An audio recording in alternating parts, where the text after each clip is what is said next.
अस्सलामुअलैकुम, मैं हूँ Saima Hamid, PhD scholar, science education department, Allama Iqbal open university. आज इस वीडियो में मैं जो चीज़ें आप लोगों के साथ डिस्कस करने जा रही हूँ वो कंटेंट एनालिसिस के हवाले से हैं। और कंटेंट एनालिसिस में दो अप्रोचेस इस्तेमाल होती हैं, क्वांटिटेटिव अप्रोच और क्वालिटेटिव अप्रोच। तो इस वीडियो के अंदर मैं मेनली जो डिस्कस करूँगी वो क्वांटिटेटिव अप्रोच को डिस्कस करूँगी, लेकिन ओवरऑल हम कंटेंट एनालिसिस को भी देखेंगे कि कंटेंट एनालिसिस होता क्या है। Let's get started. इस वीडियो के कुछ ऑब्जेक्टिव्स मैंने यहाँ पर लिखे हैं कि सबसे पहले तो हम जनरली देखेंगे कि कंटेंट एनालिसिस होता क्या है। मैं जनरली आपको बताऊंगी कि जो क्वांटिटेटिव कंटेंट एनालिसिस होता है उसको हम किस तरह से आम तौर पे सोच सकते हैं, एक जनरल ओवरव्यू उसका क्या होता है। उसके बाद हम लोग कुछ स्पेसिफिक डेफिनेशंस देखेंगे जो कि कंटेंट एनालिसिस की डिफरेंट एजुकेशनिस्ट ने या रिसर्चर्स ने दी हुई हैं। उसके बाद हम डेवलपमेंट या इमर्जेंस ऑफ कंटेंट एनालिसिस के बारे में बात करेंगे कि किस तरह से ये वाली टेक्निक ऑफ रिसर्च जो है वो इमर्ज हुई है, किस तरह से इवॉल्व हुई है। फिर हम देखेंगे कि कंटेंट एनालिसिस किस तरह से डिफरेंट होता है दूसरी टाइप ऑफ रिसर्चेस से। टाइप्स ऑफ कंटेंट एनालिसिस की बात होगी। उसके बाद हम क्वांटिटेटिव कंटेंट एनालिसिस के बारे में कुछ अहम चीज़ें देखेंगे और साथ ही साथ हम उन स्टेप्स को देखेंगे जो कि इस्तेमाल किए जाते हैं कंटेंट एनालिसिस को करने के लिए, यानी प्रैक्टिकली अगर हम कंटेंट एनालिसिस करना चाहते हैं तो हम कैसे कर सकते हैं। फिर एडवांटेजेस और डिसएडवांटेजेस होंगे क्वांटिटेटिव कंटेंट एनालिसिस के। Let's get started. Next slide की तरफ चलते हैं। What is content analysis. अगर आप जहन में लेकर आएँ तो सिंपली जो कंटेंट एनालिसिस होता है उससे जो हमारी चीज़ माइंड में आती है वो study of media and text है। कि जो मीडिया पर जो भी चीज़ें मौजूद हैं, बेशक वो सोशल मीडिया है, बेशक टेलीविज़न मीडिया है, प्रिंट मीडिया है या टेक्स्ट की फॉर्म में जो चीज़ें मैगजीन्स हैं हमारे पास, उन चीज़ों की स्टडी जो है वो कंटेंट एनालिसिस कहलाती है। इसमें हम क्या करते हैं, ये क्वांटिटेटिव की बात है, इसमें हम काउंट करते हैं अक्रेंस ऑफ वर्ड्स को और मीडिया में जो भी चीज़ें अगर स्पीच की फॉर्म में है तो कितनी दफ़ा वो स्पीच में कोई वर्ड इस्तेमाल किया जा रहा है। It uses secondary data but it is a form of primary research. इसमें हम सेकेंडरी डाटा को इस्तेमाल करते हैं लेकिन ये होती हमारी प्राइमरी फॉर्म ऑफ रिसर्च होती है, क्योंकि हम इसमें नया रिसर्च क्वेश्चन और ऑब्जेक्टिव डिज़ाइन करते हैं, उसकी बेस पे जो है हम चीज़ों को लेकर चलते हैं। लेकिन जो इसमें हम डाटा इस्तेमाल करते हैं वो हमारा सेकेंडरी डाटा होता है, यानी ऑलरेडी एग्जिस्टिंग डाटा होता है। Collect data in the form of tally. अगर हम फ्रीक्वेंसी वगैरह की बात करें तो इस तरह के टेली बार्स जो हैं वो हम टेलीमार्क्स जो हैं वो हम इस्तेमाल करते हैं फ्रीक्वेंसी के लिए। और जो है क्योंकि क्वांटिटेटिव कंटेंट एनालिसिस जो होता है उसमें हम फ्रीक्वेंसी को मोस्टली कंसिडर कर रहे होते हैं, तो हम इस तरह की टेली मार्क्स वाली शीट को जो है हम इस्तेमाल करते हैं। ये है हमारे पास कुछ डेफिनेशन। क्रिप एंड रूफ की आपको बहुत सारी चीज़ें मिलेंगी कंटेंट एनालिसिस के हवाले से। उन्होंने कहा था कि content analysis is a research technique for making replicative and valid inferences from the data to their context. Weber ने 1990 में कहा था कि content analysis is research method that uses a set of procedures to make valid inferences from the text. यानी हम text को use करके या कंटेंट को इस्तेमाल करके हम जो चीज़ें इन्फर करते हैं, एक सिस्टमैटिक वे में चीज़ों को लेके चलते हैं, एक रिसर्च का प्रॉपर मेथड को इस्तेमाल करते हैं, तो उससे जो चीज़ हम इन्फर कर सकते हैं वो कंटेंट एनालिसिस कहलाता है। Method of studying and analysing communication in a systematic, यानी कम्युनिकेशन जो है उसको एनालाइज करने का तरीका है in a systematic, objective and quantitative manner to understand message characteristics. कि भाई किसी मैसेज में कहा क्या जा रहा है, उसकी ओरिएंटेशन क्या है, उसके पीछे बैकग्राउंड क्या है।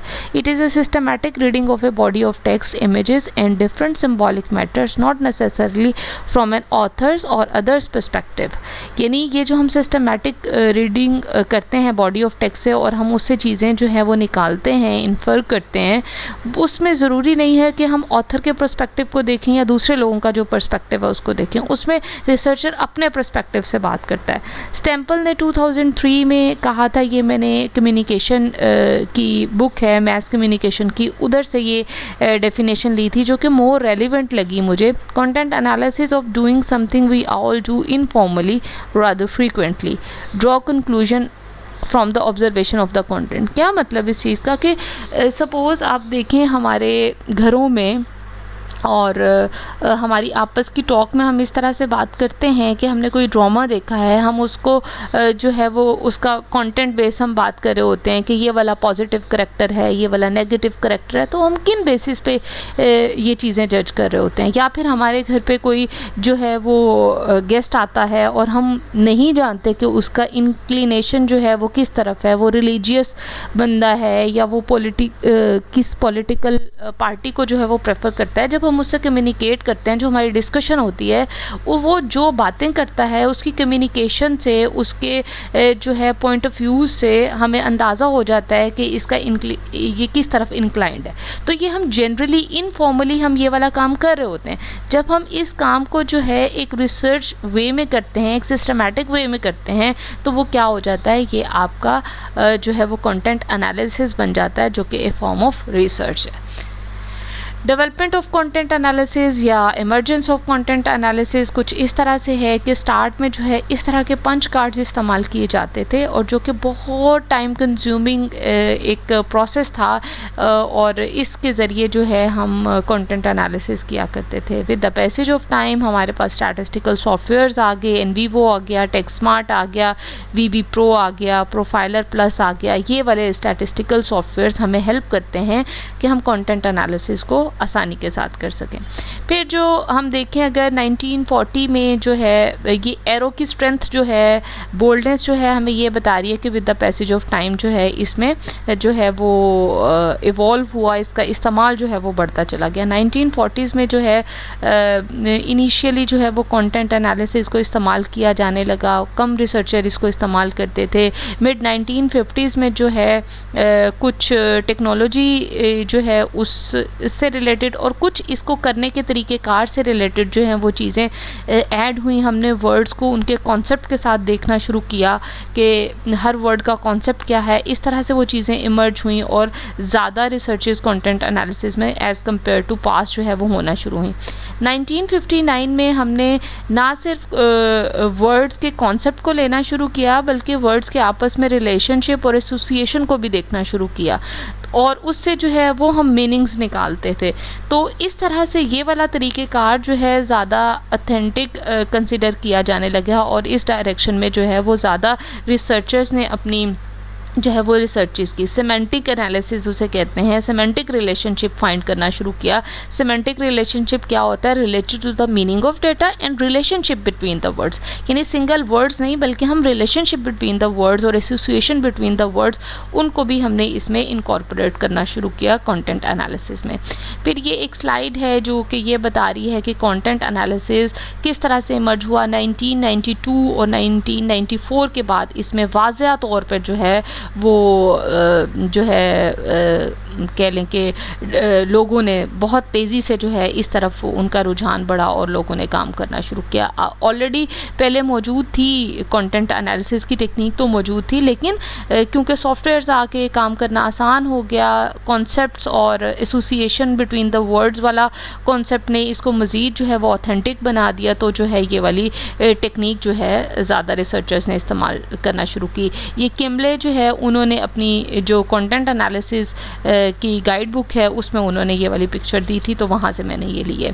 इसी पिक्चर में उन्होंने एक एग्ज़ाम्पल दी थी जो कि मुझे पसंद आई एग्ज़ाम्पल। मैंने कि कंटेंट एनालिसिस की अगर हम एग्ज़ाम्पल दें तो वो कैसी हो सकती है वर्ल्ड वाइड, अगर हम कोई एग्ज़ाम्पल दें तो ये हैं जी फोक टेल्स, जो दुनिया में फोक टेल्स होती हैं डिफरेंट, उसमें जैसे पाकिस्तान में या इंडो पाक में हीर रांझा जो है और सोनी माहीवाल, ये इस तरह की जो फोक टेल्स हैं उनमें आपको पता है कि फ़ीमेल कैरेक्टर जो है वो मोर अट्रैक्टिव दैन मेल होता है।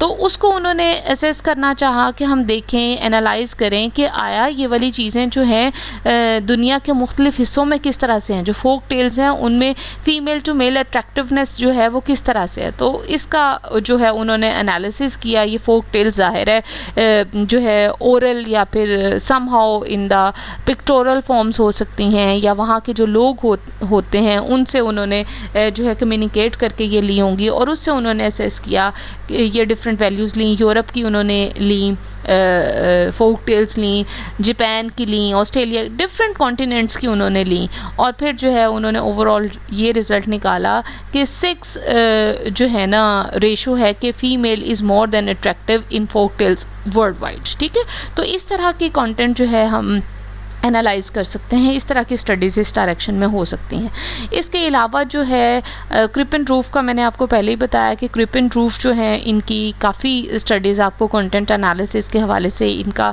अच्छा कंट्रीब्यूशन है उसके हवाले से आपको मिलेंगी। उन्होंने अपनी इस बुक के अंदर जो है practical importance of content analysis बताई है कि पहला स्टेप जैसे ये है कि अगर वॉर टाइम की बात करें कि जैसे वॉर टाइम है या कोई भी इमरजेंसी सिचुएशन है जिसमें हम जो है वो पार्टिसिपेंट से डायरेक्ट बातचीत नहीं कर सकते या डाटा कलेक्शन नहीं कर सकते, डाटा कलेक्शन के रास्ते में कंस्ट्रेंट्स हैं, तो हम क्या कर सकते हैं, हम कंटेंट एनालिसिस कर सकते हैं। और कंटेंट एनालिसिस को इस्तेमाल भी किया गया, सेकेंड वर्ल्ड वॉर में इस्तेमाल किया गया, जो ब्रॉडकास्ट हो रही थी डिफरेंट 2 ब्लॉक्स के दरमियान, उनको एनालाइज किया गया। जो प्रोपेगेंडा है उसकी जो है वो डिटेल जो है वो वॉर टाइम के दौरान जो है वो आपको मिल जाएगी, इसकी इम्पोर्टेंस अगर आप देखेंगे कंटेंट एनालिसिस की। हिस्टोरिकल रिसर्चेस जो हैं उनमें हम कंटेंट एनालिसिस का इस्तेमाल करते हैं, हिस्ट्री के डिफरेंट मास्टरपीस को देखते हैं, या फिर कोई राइटिंग्स हैं जैसे डिफरेंट लाइब्रेरीज़ जो हैं उनमें जो है जो बड़े बड़े लीडर्स हैं उनकी कोई स्पीचेस पढ़ी हुई होती हैं, उनकी बायोग्राफीज़ पढ़ी हुई होती हैं, या उनकी जो है उनसे रिलेटेड जो मटेरियल पढ़ा हुआ होता है उसको हम एनालाइज कर सकते हैं। साइकोलॉजिकल रिसर्चेस में इस्तेमाल होता है, साइकोलॉजिकल पेशेंट्स जो हैं वो साइकोलॉजी को स्टडी करने के लिए डॉक्टर्स जो हैं, साइकोलॉजिस्ट जो हैं वो अपने पेशेंट की जो है वो हिस्ट्री लेने के लिए, उसकी प्रॉब्लम को अंडरस्टैंड करने के लिए डायरीज़ हैं उनकी, या फिर कोई उनके ये भी समझ लें कि सोशल मीडिया के उनकी पोस्ट हैं, या फिर कोई वो ब्लॉग लिखते हैं, उनको स्टडी करते हैं और उसका कंटेंट एनालिसिस करके उस प्रॉब्लम को रिजॉल्व करने की कोशिश करते हैं। फॉर गुड रीजंस में जो कंटेंट एनालिसिस की इस बुक में उन्होंने जो है वो कैंसर पेशेंट्स की एग्जांपल ली हुई है कि अगर कैंसर पेशेंट्स का हम मोरल हाई करना चाहते हैं तो हम देखते हैं कि ऑलरेडी जो कैंसर पेशेंट्स थे जिन्होंने सरवाइव किया और जिनका मोरल अप रहा, डॉक्टर्स जो हैं उनके साथ उनकी क्या टॉक होती थी और जो है वो किस तरह से अपने आप को मोटिवेटेड रखते थे, उन चीज़ों का एनालिसिस करके हम कुछ ऐसी चीज़ें जो है सजेस्ट कर सकते हैं जो कि जिन पेशेंट्स का मोरल डाउन हो रहा है उनको हम सजेस्ट करें कि इनको इन चीज़ों की प्रैक्टिस कराई जाए। मैस कम्युनिकेशन में बहुत ज़्यादा इस्तेमाल है इसका, जैसे डिफरेंट आपकी जो पॉलिटिकल स्पीचेस हैं, या फिर जो है हमारे इवन मीडिया तमाम जो है वो आपको पता है इन चीज़ों पे बेस करता है, टेक्स्ट फॉर्म में है, इमेजेस की फॉर्म में है, वीडियोस की फॉर्म में है, ऑडियोज़ की फॉर्म में, तो ये सारे कम्युनिकेशन वेज जो हैं उनमें जो है वो कंटेंट एनालिसिस का इस्तेमाल होता है। कमर्शियल यूज़ में हम जो ब्रांडिंग कर रहे होते हैं, डिफरेंट ब्रांड्स अपनी, वो अपने कंपटीटर्स को जो है वो एनालाइज करते हैं कि वो किन जो है वो ऑडियंस की किस चीज़ को जो है वो ग्रैस्प कर रहे हैं, कस्टमर को कैसे अट्रैक्ट कर रहे हैं, तो वो अपने कमर्शियल्स का कंटेंट एनालिसिस करते हैं, अपने कंपेटिटर्स का, कौन से वो कलर्स का इस्तेमाल कर रहे हैं, कौन से वो वर्ड्स का इस्तेमाल कर रहे हैं, कौन सी वो टेक्निक्स इस्तेमाल कर रहे हैं, किस तरह से वो डिफरेंट जिंगल्स जो होते हैं वो बना रहे हैं। तो इस तरह से जो है वो एडवर्टाइजमेंट वगैरह और कमर्शियल यूज़ के लिए भी इस्तेमाल होती है। आगे हम अगर कंटेंट देखें कि कंटेंट एनालिसिस में हमारा मटीरियल हो क्या क्या सकता है, बहुत सारी चीज़ें आ सकती हैं।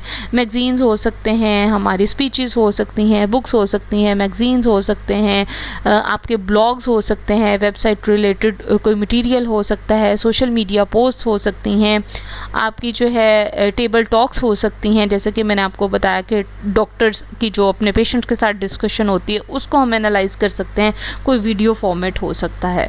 अब ये कुछ ऐसी चीज़ें हैं जो कि जब आप कंटेंट एनालिसिस को पढ़ेंगे तो उनमें आपको ये वाली चीज़ें, कुछ वर्ड्स ऐसे मिलेंगे जो कि आपको कंफ्यूज कर सकते हैं या इन कॉन्सेप्ट को समझना ज़रूरी है। Manifest content analysis versus latent content analysis। manifest content analysis means surface content analysis, यानी इसमें हम ज़्यादा डिटेल में नहीं जाते, हम जो है चीज़ों को जो है वो सुपरफिशियली जो है वो एनालाइज करते हैं, बहुत ज़्यादा डिटेल और कंसर्न शो नहीं करते। लेकिन लेटेंट कंटेंट एनालिसिस में हम डीपर अंडरस्टैंडिंग जो है उसको लेते हैं। इसमें जो है सेगमेंट फ्रॉड ने भी अपनी थ्योरी ऑफ ड्रीम्स जो है उसमें ये वाले वर्ड्स इस्तेमाल किए हैं। तो मैं यहाँ पे एग्जांपल देना चाहूँगी। उसने बताया कि जब किसी शख्स को कोई ड्रीम आता है तो वो उसको जब उसे नींद से जागता है और वो उसे एक्सप्लेन करता है तो वो उसकी कुछ चीज़ें जो है वो बताता है कि मैंने ड्रीम में ये देखा। वो क्या है, वो मैनिफेस्ट कंटेंट है। लेकिन लेटेंट कंटेंट क्या है? लेटेंट कंटेंट वो है कि अगर हम ये सोचना चाहें और हम चीज़ों को रिलेट करें कि ये ड्रीम जो है इसके पीछे रीजंस क्या हैं, इसके पीछे कौन से फैक्टर्स इन्वॉल्व हैं जो ये ड्रीम जो है वो आया है और इस ड्रीम का मतलब क्या हो सकता है, यानी उसको हम डीपर अंडरस्टैंड करने की कोशिश करें तो वो उसका लेटेंट कंटेंट एनालिसिस होगा। Text analysis versus content analysis. अब आपको जो है टेक्स्ट एनालिसिस का वर्ड भी इस्तेमाल होता हुआ नज़र आएगा बुक्स में और जहाँ पे भी आप पढ़ेंगे, और कंटेंट एनालिसिस की जगह इस्तेमाल हो रहा होगा। तो बेसिकली इस तरह से है कि प्रीवियस डेज़ में जब हमारे पास कम्युनिकेशन वेज कुछ इतने ज़्यादा अच्छे नहीं थे, हम जो है मोस्टली जो है जैसे न्यूज़पेपर्स की फॉर्म में ही हमारे पास, यानी टेक्सचुअल फॉर्म में ही हमारे पास ख़त होते थे, हमारे पास अखबार होते थे या कुछ मैगज़ीन्स होते थे। उन चीज़ों में ज़्यादातर जो है हम जो है डील कर रहे होते थे। तो हमारे पास कंटेंट पहले जो था मोस्टली टेक्स्ट फॉर्म में होता था। अब जो है कंटेंट की variety with the passage of time जो है वो चेंज हो चुकी है। अब जो है हमारे पास कंटेंट जो है वो में डिफरेंट फॉर्म में है। हमारे पास पॉडकास्ट हैं, हमारे पास जो है ऑडियो वीडियो फाइल्स मौजूद होती हैं, पिक्चर्स मौजूद होती हैं, इन्फोग्राफिक्स मौजूद होती हैं, वेबिनार्स होते हैं, हमारी ऑनलाइन जो वर्कशॉप्स हो रही होती हैं उनसे रिलेटेड कंटेंट होता है। तो कंटेंट की वैरायटी अब जो है वो बहुत ज़्यादा है। Content analysis versus other researches, कि हमारा कंटेंट एनालिसिस की जो स्टडी है वो अदर रिसर्चेस से कैसे डिफरेंट है। इसमें अगर हम डिस्कस करें तो सबसे बड़ा डिफरेंस जो है वो ये है कि दूसरी स्टडीज़ में हमें अपने जो पार्टिसिपेंट्स होते हैं या हमने जिनसे डाटा कलेक्शन करनी होती है वो लोग होते हैं, लेकिन कंटेंट एनालिसिस में हमारे पास जो चीज़ें हैं वो ऑलरेडी एग्जिस्टिंग चीज़ें हैं और जो है हमें पार्टिसिपेंट्स के पास जाने की ज़रूरत नहीं पड़ती। ठीक है, तो इस तरह से जो है इन चीज़ों को आप अंडरस्टैंड कर सकते हैं। टाइप्स ऑफ कंटेंट एनालिसिस की अगर बात करें, जैसे मैंने आपको शुरू में बताया, क्वालिटेटिव होता है, क्वांटिटेटिव होता है, कॉन्सेप्चुअल और रिलेशनल क्वालिटेटिव की फॉर्म्स हैं, इनको हम अभी डिस्कस नहीं करें, हम क्वांटिटेटिव को मेनली फोकस करें। क्वांटिटेटिव में हम क्या करते हैं, facts from the content are presented in the form of numbers, percentages and frequencies. तो क्वांटिटेटिव में हमने क्या करना है, कंटेंट को जो है नंबर्स की फॉर्म में रिप्रेजेंट करना है। मेरी ये वाली स्लाइड जो है आपको क्लियरली शो करिए, हमारा कंटेंट किसी भी तरह का है उसको जो है अगर हम बार चार्ट जो है, लाइन चार्ट, नंबर्स की फॉर्म या पाई ग्राफ या परसेंटेजेस में अगर शो करते हैं तो वो क्या है, हमारा क्वांटिटेटिव कंटेंट एनालिसिस होगा। हम ये दो जो है अब पढ़ते हैं। इन quantitative content analysis frequency is measured with which a symbol, idea, reference or a topic occurs in a stream of message in order to indicate the importance or attention or emphasis on that symbol, idea, references or the topic in the message. The frequency of co-occurrence of two concepts taken to indicate the strength of association between those concepts in the mind of the member of the population of author, reader and audience. हाँ जी, जब हम content analysis करते हैं तो हमारे पास 5 C's जो हैं वो बड़े इंपॉर्टेंट हैं। सबसे पहले ये कि कंटेंट होगा क्या। अब कंटेंट हम कैसे डिसाइड करेंगे, जो हमारा रिसर्च क्वेश्चन होगा जब हम उसे स्टेट करेंगे उसके बाद हम डिसाइड करेंगे कि हमारा कंटेंट क्या होगा। हमारा कोई कंटेंट कोई न्यूज़पेपर होगा, हमारा कोई कंटेंट जो है वो मूवी का क्लिप होगा, हमारा कंटेंट कोई ड्रामा सीरियल होगा, हमारा कंटेंट बराक ओबामा की कोई जो है वो स्पीच होगी, कोई पॉलिटिकल और स्पीच होगी, नेल्सन मंडेला की कोई बुक होगी, कुछ भी हो सकता है। तो हम उसको पहले डिसाइड करेंगे कि हमारा जो रिसर्च क्वेश्चन है उसका आंसर हमें कौन से कंटेंट से मिलेगा। फिर हम कैटेगराइज करेंगे। कैटेगराइजेशन जो है वो भी हम अपने रिसर्च क्वेश्चन की बेस पे करेंगे, और कैटेगरीज जो होती हैं वो आपके जो है वो जनरल जो है वो स्टेटमेंट्स होती हैं। कोड जो होते हैं वो कैटेगरीज से ही डिराइव किए जाते हैं और वो आपकी स्पेसिफिक जो हैं वो चीज़ें होती हैं। फिर हम उनके काउंट करेंगे कि जो जो हमने कोडिंग की है उसमें जो हम एनालाइज करना चाहते हैं उसे हम बार बार, अगर हमने कोई वीडियो ली है उस क्लिप को हम बार बार देखेंगे और देखेंगे कि कितनी बार जो है वो वाला वर्ड आया है या किस तरह से वो चीज़ें जो हैं वो रिप्रेजेंट हो रही हैं। फिर उन बेसिस पे हम कंक्लूड करेंगे। अब हम इसको एक देखते हैं नेक्स्ट वीडियो में। मैंने स्लाइड में जो है मैं जो है ये इसका प्रोसीजर बता रही हूँ कि सपोज़ करें कि हमने जो है अपना रिसर्च क्वेश्चन बना लिया और हमने कंटेंट सेलेक्ट कर लिया। उसके बाद मैंने यहाँ पे जो अपने माइंड में रख के ये जो है वो चीज़ें बनाई हैं वो ये है कि कोई भी आप हिस्टोरिकल ड्रामा ले लें जिसमें आप मेरे माइंड में जो था वो अर्तुगरुल गाज़ी था। उसमें हम जो है देखते हैं कि मेल कैरेक्टर उन्होंने उस ड्रामा सीरियल में किस तरह से रिप्रेजेंट किया और फीमेल कैरेक्टर कैसे रिप्रेजेंट किया है। उसमें जो है दोनों जो हीरो और हीरोइन हैं उस ड्रामे की, उसको जो है हम एनालाइज करना चाहते हैं कि किस तरह से उन्हें रिप्रेजेंट किया। कैटेगरीज़ बनी हमारी, फिर कैटेगरीज़ की बेस पे कोड्स बने। हमने strongness, braveness, delicate, beautiful, decision maker and fighter, इस तरह के हमने कोड्स बना लिए दोनों साइड्स पे। फिर हमने जो भी अपना कंटेंट सेलेक्ट किया था उसे हमने सपोज़ 1 एपिसोड हमने सेलेक्ट की तो उस एपिसोड को हमने बार बार देखा और हमने देखा कि स्ट्रॉन्गनेस वाला एलिमेंट जो है वो मेल कैरेक्टर में कितनी दफ़ा आया, स्ट्रॉन्गनेस वाला कैरेक्टर फीमेल जो है कैरेक्टर उसमें कितनी दफ़ा शो कराया गया, इसी तरह ब्रेवरीनेस वगैरह वगैरह। फिर हमने उन्हें काउंट किया और उसकी बेसिस पे कंक्लूड किया the male character is more strong and have good qualities of fighting and decision making as compare to the female character. Female character is represented as more beautiful and delicate as compare to the male character. Both characters are equally good in their bravery. Female character also have the qualities of decision making and fighting but relatively less than male character. अब आपने एक episode जो है उसका content analysis किया। अब इस base पे आप ये अपनी माइंड मैपिंग कर सकते हैं कि आइंदा आने वाली एपिसोड्स में ये वाले कैरेक्टर्स इसी तरह से चलेंगे। ठीक है, तो ये इन्फेरेंस हो गया।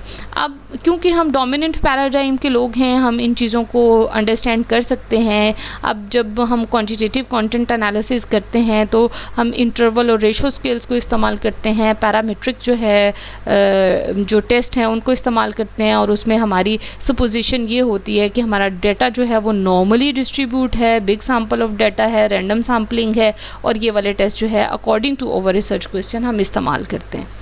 फिर एडवांटेजेस एंड डिसएडवांटेजेस की अगर बात करें कि ये एडवांटेजेस में ये है क्वांटिटेटिव कंटेंट एनालिसिस एक प्रैक्टिकल टेक्निक है, लो कॉस्ट है, इजी एक्सेस है। देखें अब हमारे पास सॉफ्टवेयर्स अवेलेबल हैं इसलिए ये जो है वो आप समझ लें कि लो कॉस्ट भी हो गया और प्रैक्टिकल भी हो गया और इसकी एक्सेस भी इजी हो गई। Not very time consuming, issues related to ethics, क्योंकि हमने पार्टिसिपेंट्स के पास जाना ही नहीं है तो हमारे पास एथिकल इश्यूज़ भी कम है। हाईली रिलायबल है क्योंकि नंबर्स की फॉर्म में है। नो इश्यूज़ ऑफ रिस्पोंडेंट्स का कोई इशू नहीं है क्योंकि हमने रिस्पोंडेंट्स को अप्रोच ही नहीं करना, हमने तो कंटेंट को देखना। पॉजिटिविस्ट आर सेटिस्फाइड क्योंकि पॉजिटिविस्ट इस चीज़ को बिलीव करते हैं कि क्वांटिटेटिव जो है चीज़ें जो हैं वो ज़्यादा बेहतर तरीके से चीज़ों को एक्सप्रेस करती हैं। तो पॉजिटिविस्ट जो हैं वो कंटेंट एनालिसिस में क्वांटिटेटिव अप्रोच को जो है उससे सेटिस्फाई होते हैं कि ये एक बेहतर तरीका है। अच्छा जी, अब अगर हम डिसएडवांटेजेस की तरफ जाएं तो जैसे हमने डिस्कस किया इसकी एक डेफिनेशन में कि पर्सनल पर्सपेक्टिव होता है रिसर्चर का। हम जो है जब कंटेंट को एनालाइज कर रहे होते हैं तब हम जो है राइटर का या ऑथर का पर्सपेक्टिव या दूसरों के पर्सपेक्टिव को नहीं बल्कि रिसर्चर के पर्सपेक्टिव को जो है वो ज़्यादा इम्पोर्टेंस देते हैं। और इस बात पर जो है वो इसका डिसएडवांटेज बनता है ये कि ये तो पर्सनल इंटरप्रिटेशन है चीज़ों की, तो उस पर हम कैसे रिलाई कर सकते हैं। इनवैलिड डाटा है जी। इनवैलिड डाटा किस तरह से है कि हम कोई कंटेंट सेलेक्ट करते हैं फिर हम उसके वर्ड्स को अंडरस्टैंड करते हैं तो लोग इस पर एतराज़ कर सकते हैं कि आपने क्यों एक ही एपिसोड सेलेक्ट की, जैसे कि आपने डाटा जो लिया वो ही ठीक नहीं लिया, आपने कंटेंट ही ठीक नहीं लिया। और फिर डाटे पे भी इस तरह के क्वेश्चंस हो सकते हैं कि आपने वर्ड्स को ठीक तरह से अंडरस्टैंड नहीं किया, जो वर्ड्स आप समझ रहे हैं कि वो स्ट्रॉन्गनेस से रिलेट करते हैं हालांकि वो स्ट्रॉन्गनेस से तो रिलेट नहीं करते। तो इस तरह की प्रॉब्लम्स आ सकती हैं। फिर इंटरेक्शनिस्ट जो हैं वो इस चीज़ को कहते हैं कि ये तो क्वांटिफिकेशन है चीज़ों की, आपने इसमें कॉन्टेक्स्ट को जहन में नहीं रखा। तो ये मेन कुछ डिसएडवांटेजेस हैं जो कि content analysis, quantitative content analysis के हवाले से हैं। अच्छा जी, ये एंड पे जो कुछ स्टेप्स हैं जो कि विमर ने दिए थे और डोमिनिक ने दिए थे कि इस तरह से हम कंटेंट एनालिसिस कर सकते हैं, ये ओवरऑल जो है आप इसे क्वांटिटेटिव के लिए भी समझ सकते हैं, क्वालिटेटिव के लिए। फॉर्मुलेशन, रिसर्च क्वेश्चन, फिर डिफाइन यूनिवर्स, यूनिवर्स का मतलब है content. Select appropriate sample from the population, select and define unit of analysis, construct categories, then train coders और पायलट स्टडी करें, code content according to established definition, analyse collected data, draw conclusion. ये थी जी हमारी presentation जिसमें मैंने जो है इन 3 books को जो है वो स्टडी किया है। आप अगर क्वालिटेटिव कंटेंट एनालिसिस के बारे में पढ़ना चाहेंगे तो आपको बहुत सारा मटेरियल मिल जाएगा, लेकिन अगर आप क्वांटिटेटिव कंटेंट एनालिसिस पढ़ना चाहते हैं तो मैं आपको रेफ़र करूंगी कि आप जो है मैस मीडिया और कम्युनिकेशन स्टडीज़ जो हैं उनकी बुक्स को देखें, वो ज़्यादा अप्रोप्रिएट हैं और उनमें ज़्यादा, क्योंकि ये मैस कम्युनिकेशन में और कम्युनिकेशन स्टडीज़ में जो है इसका ज़्यादा इस्तेमाल होता है। तो ये वाली जो बुक है कम्युनिकेशन स्टडीज़ की है, इसको मैंने जो है कंसिडर किया है अपनी अंडरस्टैंडिंग को डेवलप करने के लिए। Thank you so much. अपना फीडबैक दीजिएगा कमेंट सेक्शन में। ओके जी, अल्लाह हाफिज़।